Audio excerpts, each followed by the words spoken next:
মানুষ নগ্ন পায়ে পুষ্পস্তবক হাতে আজ আন্তর্জাতিক মাতৃভাষা দিবস। প্রথমেই মাননীয় জয়ন্তী উৎসব 2021 পরের বিষয় মঞ্চে চৈতন্য পাঠকের যৌথ উদ্যোগে মাননীয় সৌম্যচরণ সাহা। প্রকৃত অর্থে আজকে আমি এখানে একটু অড ম্যান আউট।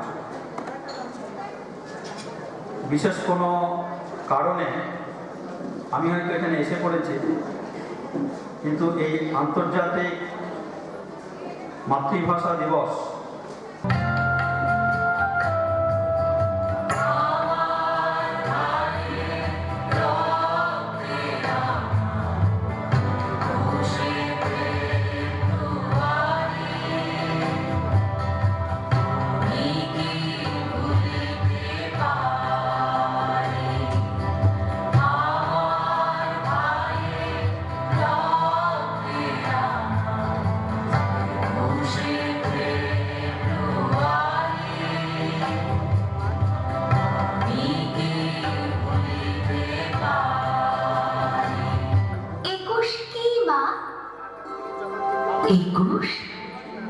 একুশ একটা পাখির জন্মদিন। পাখি, ওর কি নাম? কি রং? ওর নাম বাংলা ভাষা, আর ওর আগুন রং। ও কোথায় থাকে? তোমার, আমার, আমাদের বুকের মধ্যে থাকে। আমার বুকেও আছে। আছে তো। ইস, ওর কষ্ট হয় না? উড়তে ইচ্ছা হয় না? ওরে তো। এই যে আমি কথা বলছি, তোমার দিকে উড়ে যাচ্ছে। তুমি কথা বলছো, আমার দিকে উড়ে আসছে। কোথায়? দেখতে পাচ্ছি না তো। এই যে তুমি নিঃশ্বাস নিচ্ছ, নিঃশ্বাসকে দেখতে পাচ্ছ? পাচ্ছি না তো। ও কি নিঃশ্বাসের মতো মা? এতক্ষণে ঠিক বুঝেছ। ও বুকের মধ্যে কোথায় থাকে? আমার বুকে কান পাতো, কিছু শুনতে পাচ্ছ? পাচ্ছি তো। ঠিক ঠিক ঠিক। এই শব্দটাই ওই পাখিটার বাসা। আজি বাংলাদেশের হৃদয় হতে কখন আপন, তুমি এই অপরূপ রূপে বাহির হলে জননী। ওগো মা, তোমায় দেখে দেখে পাখি না ফিরে, তোমার দুয়ার আজি খুলে গেছে সোনার মন্দিরে। ডান হাতে তোর খড়গ জলে, বাহাত করে শঙ্কা হলো, দুই নয়নে স্নেহের হাসি, ললাট নেত্র আগুন বরণ। ওগো মা, তোমার কি মূরতি আজি দেখে রে। ওগো মা, তোমার মুক্ত কেশের পুঞ্জ মেঘে লুকায় অশনি, তোমার আঁচল ছলে আকাশ তলে রৌদ্র বসনি। ওগো মা, তোমায় দেখে দেখে আঁখি না ফিরে, তোমার দুয়ার আজি খুলে গেছে সোনার মন্দিরে। মোদের গরব, মোদের আশা, আমারই বাংলা ভাষা। তোমার কোলে, তোমার বলে কতই শান্তি, ভালোবাসা। কি জাদু বাংলা গানে, গান গেয়ে দাঁড় মাঝি টানে। গেয়ে গান নাচে বাউল, গান গেয়ে ধান কাটি চাষা।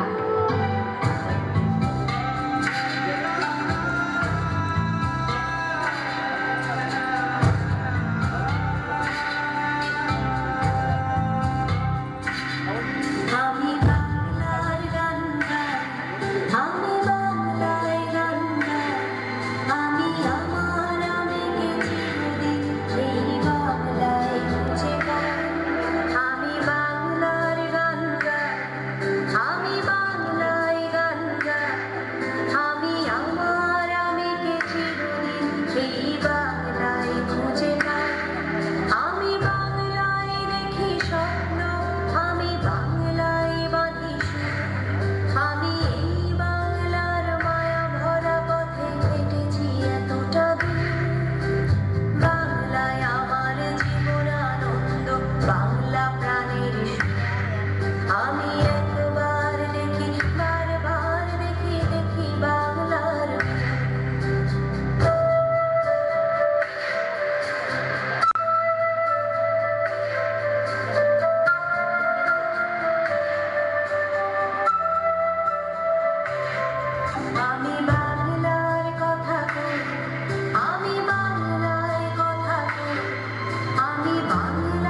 সংক্ষেপ করা দরকার। সেই জন্য আলাদা আলাদাভাবে প্রত্যেককে নাম না নিয়ে ধন্যবাদ, অভিনন্দন। এই গত 5 তারিখে রাজ্যের মাননীয় মুখ্যমন্ত্রী প্রায় ধরে নেন 3800 পদ খালি, 4 বছর ধরে ফাইল এপার ওপার হতে হতে মুখ্যমন্ত্রীর কি বলবো প্রেরণায় 738টি গ্রামীণ লাইব্রেরিয়ান পদ মঞ্জুর পেয়েছে, তাদের চাকরি হবে। তাদের কোয়ালিটি হলো মিনিমাম কস্টে উচ্চ মাধ্যমিক পাস এবং লাইব্রেরি সার্টিফিকেট তাদের থাকতে হবে লাইব্রেরি সাইন্সে। কেউ যদি গ্রাজুয়েট হয় হবে, মাস্টার ডিগ্রি, এতে কোনো সন্দেহ নেই। যে জাতি তার অতীতকে ভুলে যায় তার বর্তমানটা এদিক ওদিক হয়ে যায়, আর ভবিষ্যৎ তো খুঁজেই পাওয়া যায়। আপনাদেরকে ঠিক করতে হবে যে অতীতটাকে ভালো করে ধরবো, তাহলে বর্তমানটা পাবে, ভবিষ্যতের রাস্তা খুলবে। আর অতীত যদি তার কি আলগা হয়ে যায় তাহলে কিন্তু ভবিষ্যৎ টলমল করবে, যে কেউ চাইবে ফু দিয়ে উড়িয়ে। এটা অতি সত্য কথা আমি বলছি। যেভাবে শোভনদেবনাথ পড়লে ইতিহাস দিয়ে, তথ্য দিয়ে, ব্যক্তিত্ব দিয়ে, মন্দির, মসজিদ, গির্জা দিয়ে এবং শিক্ষা সংস্কৃতি দিয়ে এটা ধরে রাখার বিষয়। চৈতন্যদেব জীবিত অবস্থায় যত জনপ্রিয় ছিলেন, এখন মৃত অবস্থায় তার 100 গুণ জনপ্রিয়। পৃথিবীর মানুষ সেখানে আসে। কেন আসে? কিছু পেতে আসে। আমি আমেরিকা গেছি, সেখানেও চৈতন্যদেবের ভক্ত আমি দেখেছি। নার্সারি স্কুলের এখানে একটি সাইনবোর্ড ছিল। গত দোল পূর্ণিমায় আমি ঘোষণা করেছিলাম যে চৈতন্য বিদ্যাপীঠ, যেখানে মহাপ্রভুর বাল্য শিক্ষা স্থান বলে উল্লিখিত আছে, বিশ্বাস করে মানুষ, সেই চৈতন্য বিদ্যাপীঠে প্রাথমিক বিদ্যালয়টিকে ছাদ করে ওপরটায় শ্রী চৈতন্য গবেষণা কেন্দ্র করা হবে। তার জন্য 8.5 লক্ষ টাকা মঞ্জুর হয়েছে, আপনারা জেনে রেখে দিন। 8.5 লক্ষ টাকা দেওয়া, এটা গেল এক। দ্বিতীয়ত, মাগুরপুরে খনকারতলা যে মসজিদ, সেই মসজিদটি সংস্কারের জন্য আমি বিধায়ক তহবিলে 5 লক্ষ টাকা ধরে দিয়েছি। আর বিদ্যানগরে একটি গির্জা আছে, বিদ্যানগরে আদিবাসী পাড়ায়, সেই গির্জার জন্য 5 লক্ষ টাকা দেওয়া হয়েছে। বিডিওর কাছে চিঠি চলে এসেছে। ওখানকার জনপ্রতিনিধি জবা মান্ডিকে সেই চিঠির কপি আমি দেখিয়ে দিয়েছি সকালবেলায়। তাহলে একদিকে মন্দির, একদিকে মসজিদ, একদিকে গির্জা। কারণ ইতিমধ্যে রাম মন্দির আমরা নিজেদের উদ্যোগে করেছি। তাহলে চৈতন্য রিসার্চ গবেষণা কেন্দ্রে 8.5 লাখ, বিদ্যানগরে গির্জার উন্নয়নের জন্য 5 লক্ষ, আর মসজিদ সংস্কারের জন্য 5 লক্ষ এটা দেওয়া হয়েছে। আপনারা শুনলে খুশি হবেন। আমার মনে হয় আমি একটা কাজ করে গেলাম। আমি কোনো সমস্ত ধর্মের চেষ্টা করলাম করবার, একদিকে খ্রিস্টান ধর্মের গির্জা, একদিকে রাজি আছি। আমি সাহেব বলে ওটাও করে দিয়ে যা হয় হবে, দেখা যায় কিনবে কিনা পাঠিয়ে। ধন্যবাদ আপনাকে, কৃতজ্ঞতা জানাই। আচ্ছা, আপনাদের দুপুরে কিন্তু সবার আহারের ব্যবস্থা হচ্ছে বিদ্যানগর আপনার পিতামদের। যারা বাইরে থেকে এসেছেন তারা সকলে দুপুরের আহার খেয়ে যাবেন। প্রত্যেককে ধন্যবাদ। ভালো থাকুন সবাই।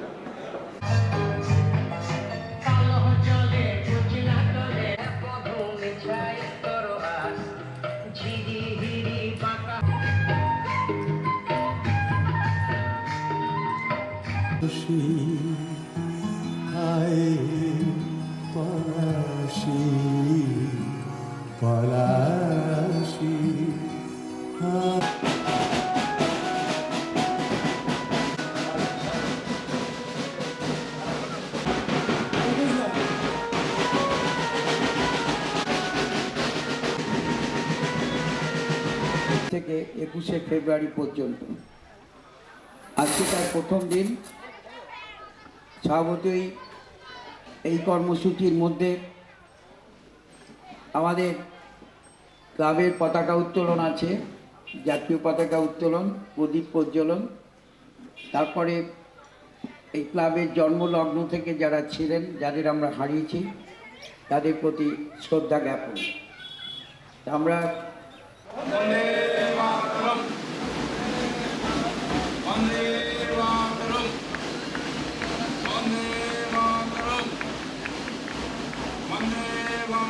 ক্লাবের পতাকা উত্তোলন করছেন ক্লাবের সভাপতি শিক্ষক সৌমিত্র।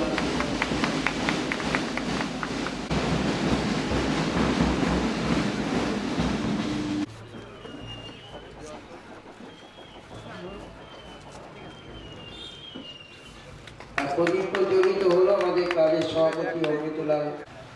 এই চৈতন্য পাঠাগারের প্রতিষ্ঠা হয়েছে। তাদের মধ্যে অন্যতম নিঃসন্দেহে আমাদের সকলের শিক্ষাগুরু, আমাদের ঈশ্বর পরেশচন্দ্র গোস্বামী মহাশয়। সেই সঙ্গে এখানে যারা ছিলেন আরও প্রবীণ মানুষ, কালীপদ দাস, দেবেন্দ্র বিজয় দেবনাথ, মাখনলাল চৌধুরী, জগন্নাথ দাস, বুদ্ধিশ্বর বিশ্বাস, রাধারমণ নাথ, রমেশচন্দ্র দেবনাথ, রসরাজ দেবনাথ, নিরঞ্জন দাস। আমি আজকে কালকে রাতে পৌঁছতে পারিনি, আমার কাছে দীর্ঘদিন আগেও ছিল। গোবিন্দ ওই আলমারিটা হারিয়ে ফেলেছে কিনা জানি না। সেদিন যে সভা হয়েছিল, সেই সভার স্বাক্ষরিত কাগজটা, রেজুলিউশনটা আমি যত্ন করে রেখেছিলাম। অনেকদিন ক্লাবের ভেতরে ঢুকিনি, যদি খুঁজে পাই। ওইটার জন্য বিভাসকে বলেছিলাম যে স্মরণিকাটা ছাপবার আগে আরেকবার খুঁজে দেখি, তাহলে ওই রেজুলিউশনে এই মানুষগুলো সই আছে। ক্ষেত্রমোহন, ভৌমিক, তারপরে সম্ভবত মদন। কিন্তু আমরা চেষ্টা করলাম যেখানে পাঠাগার নির্মাণ করা যায়। দুটো কিশোর আছে, কিশোর একটা লাইব্রেরি আর ডিপ্লোমা। আমরা দুটো লাইব্রেরি এখানে রাখতাম বিনা পারিশ্রমিক। যেটা লাইব্রেরিটা ছাড়া যদি কখনো অনুমোদন করতে পারি তাহলে সেটা দেখা। তোমরা দুজনে পারে আমার উৎসব উপলক্ষে গতকাল যে শুরু হয়েছিল অনুষ্ঠান, আর দ্বিতীয় দিনে বিভিন্ন অনুষ্ঠানের সঙ্গে আমাদের পশ্চিমবঙ্গ সরকারের জনশিক্ষা ও গ্রন্থাগার মন্ত্রী মাননীয় সিদ্দিকুল্লাহ সাহেবের আসার কথা। আমরা 11টায় ঘোষণা করেছিলাম। অর্থাৎ তিনি আসার আগে ইতিমধ্যে আমাদের জেলা তন্ত্র আধিকারিক মাননীয় শ্রীকান্ত কংগ্রেসে পৌঁছেছেন। আমাদের অন্যতম সদস্য অমিত্রবাবু আছেন, জেলা পরিষদের অধ্যক্ষ ডক্টর দেবাশিস নাথ, পঞ্চায়েত সমিতি সভাপতি শ্রী দিলীপ মল্লিক এখানে উপস্থিত হয়েছেন। আমি ডক্টর দেবাশিস নাথকে পঞ্চায়েত সমিতির সভাপতি শ্রী দিলীপ মল্লিককে মঞ্চায়স্ত অনুরোধ করছি। ডক্টর বিভাগ বিশ্বাসকে মঞ্চায়স্ত অনুরোধ করছি। বিভাগ বিশ্বাস আর চেয়ারে সম্পূর্ণ না হলে কেউ বাইরে দাঁড়ানো।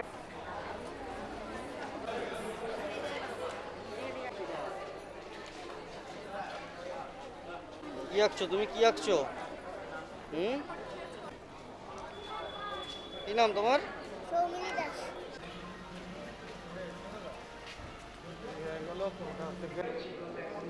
ইতিমধ্যে আমরা প্রত্যেকটি উত্তরও দিয়ে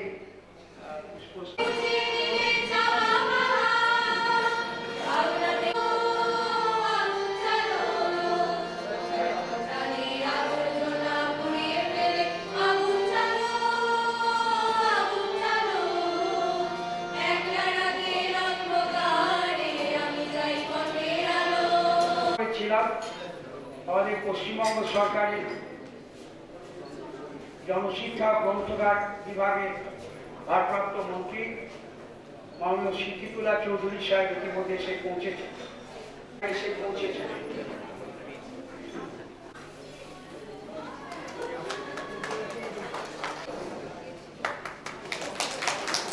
তার হীরক জয়ন্তী উৎসব পালন করছে।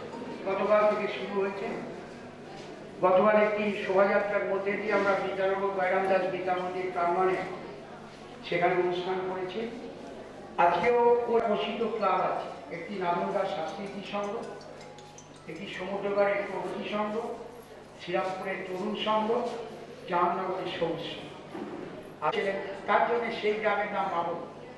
আর জামান আলী খান সাহেব প্রতিষ্ঠিত একটি মসজিদ আছে রেগাপাড়া গ্রামের বাসিন্দা ডাক্তার মোহাম্মদ দাস। তিনি ছিলেন পরবর্তী জওহরলাল নেহরুর মন্ত্রিসভায় ডেপুটি এডুকেশন মিনিস্টার ছিলেন যখন আবুল কালাম আজাদ শিক্ষামন্ত্রী ছিলেন।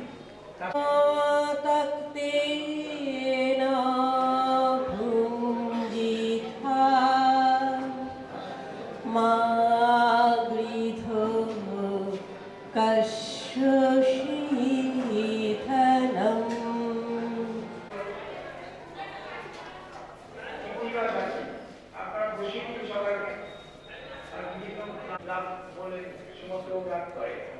লাইব্রেরি আছে, কিন্তু লাইব্রেরির সঙ্গে আবার ক্লাবটার নাম যোগ করা আছে, বুঝলেন সাহেব? এখানে যে ক্লাবগুলো আছে তাদের লাইব্রেরি, তারা তো ক্লাবই 60 বছরে পদার্পণ করলো চৈতন্য পাঠক। আমাদের শ্রদ্ধেয় পরেশ গোস্বামী মহাশয়, যিনি আমাদের বিদ্যালয়ের প্রধান শিক্ষক ছিলেন, বিদ্যানগরের প্রধান, তিনি এবং অনেকেই প্রবীণ মানুষ, তাদের অনেকেই আজ আর আমাদের মধ্যে নেই। আমি যতটা হেঁটেছি, গোবিন্দকে বলেছিলাম সেই টেলিভিশন খাতাটা বার করে, আমি যত্ন করে রেখেছিলাম অনেক। তাতে আমাদের সৌরভ কালীপদ দাস, দেবীন্দ্র বিজয় দেবনাথ, ক্ষেত্রনাথ ভূমি, ওদের বয়স তখন 70 বছর, কতটা হবে, ওরা তখন যুবক ছিলেন। রমেশ দেবনাথ, তারপরে অমিতলাল ঝোলা। অমিতলাল করে আসবেন ক্লাবের, আপনি আসুন বলে আমি খেয়াল আসুন।